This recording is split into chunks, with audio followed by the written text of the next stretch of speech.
ओम श्री गणेशाय नमः। ओम नमः शिवाय। श्रावण मास महत्तम अध्याय 29। श्रावण मास में किए जाने वाले व्रतों का काल निर्णय।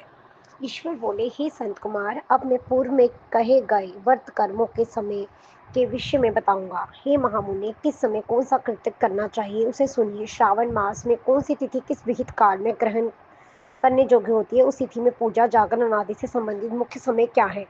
उन व्रतों के वर्णन के समय कुछ व्रतों का समय तो पूर्व के अध्यायों में बता दिया गया है। नक्तव्रत का समय ही विशेष रूप से उन व्रतों तथा कर्मों में उचित बताया गया है। दिन में उपवास करें, रात्रि में भोजन करें, यही प्रधान नियम है। सभी व्रतों का उद्यापन उन व्रतों की तिथियों में ही होना चाहिए। यदि किसी कारण से उन तिथियों में उद्यापन असंभव हो तो पंचांग शुभ दिन में एक दिन पूर्व अधिवासन करके और दूसरे दिन आदरपूर्वक होम आदि कर्तव्यों को करें।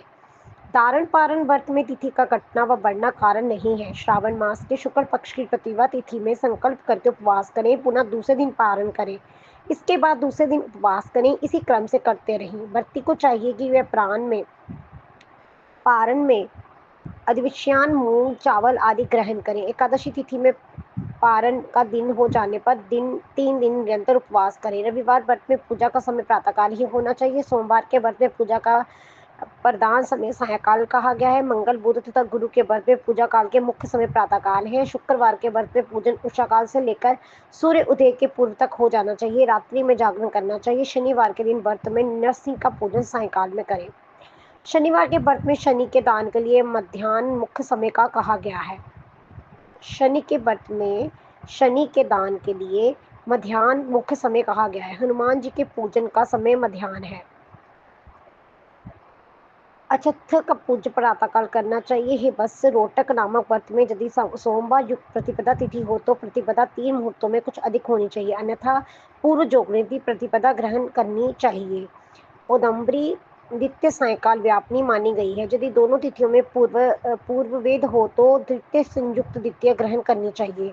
स्वर्ण गौरी नामक व्रत की द्वितीय तिथि चतुर्थी युक्त होनी चाहिए। गणपति व्रत के लिए तृतीया विद्या चतुर्थी तिथि प्रशस्त होती है।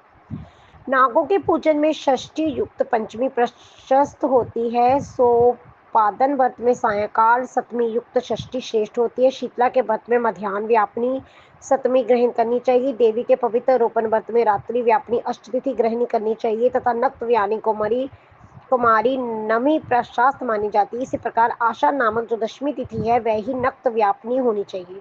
विदा एकादशी का त्याग करना चाहिए। हे मुने, उसमें वेद के विषय में सुनिए। एकादशी व्रत के लिए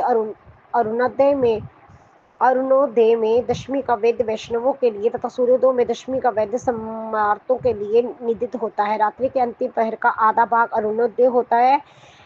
इसी रीति से जो द्वादशी हो वह पवित्र रोपण में घृत है। कामदेव के व्रत में त्रयोदशी तिथि रात्रि व्यापनी होनी चाहिए। उसमें 2 तिथि जाम व्यापनी त्रयोदशी हो तो वह अति प्राशस्त होती है।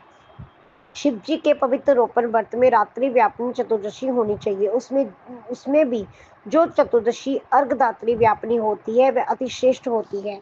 उपक्रम तथा उत्सर्जन कृत्य के लिए पूर्णिमा तिथि अथवा श्रवण नक्षत्र होने चाहिए।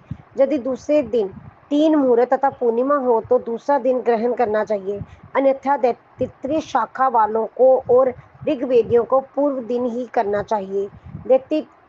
दैत्रीय यजुर्वेदियों को 3 मुहूर्त पर्यंत दूसरे दिन पूर्णिमा में श्रवण नक्षत्र हो तब भी पूर्व दिन दोनों कृत्य करने चाहिए।